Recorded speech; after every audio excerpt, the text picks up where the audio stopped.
And one of the dangers of being disconnected from your own suffering is that it fosters desensitization to the suffering of others. When the United States invaded Iraq, one of the most horrible aspects of that to me was what was happening inside the American people, that we somehow were not registering.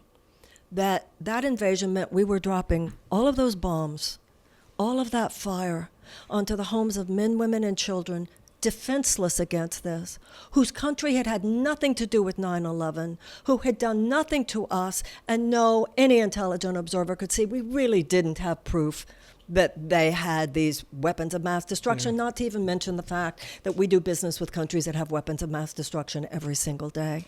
What? Well, and the US has weapons of mass destruction. Right, thank you. So what disconnection from our own pain led to that?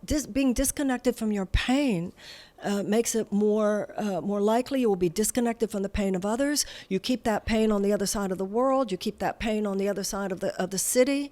And that's how the system operates. Whatever suffering... Well, you know that great line, you know that line James Baldwin said, and I think I think about this all the time at the moment.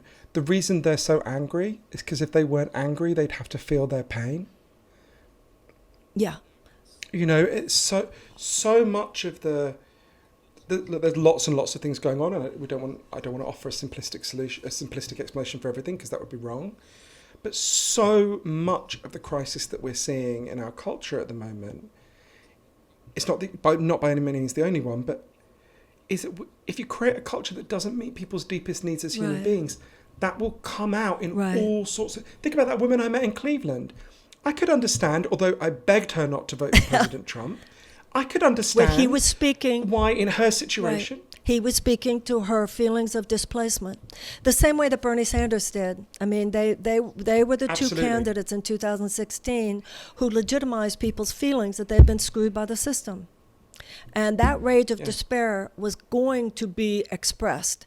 So there was the authoritarian populist who was Trump. Then there was the progressive populist who was Bernie. But a woman who was saying is that wrong? Let's continue with what we've been doing.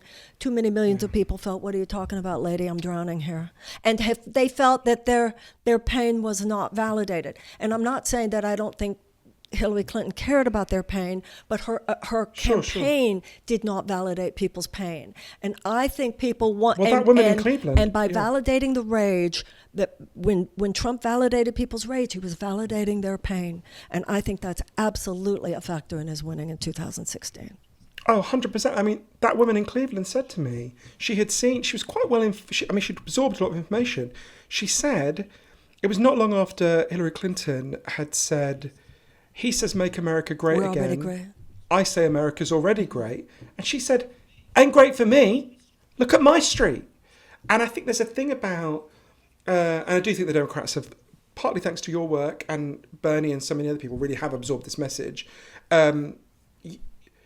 If your response to authoritarian right-wing populism and all the toxicity and vileness and evil it brings is to say, we're the ones saying, what are you complaining about?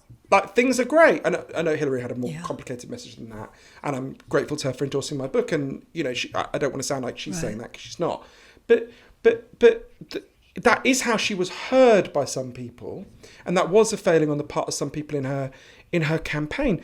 And I think we've got to deal with the deep social crisis in the society and the culture,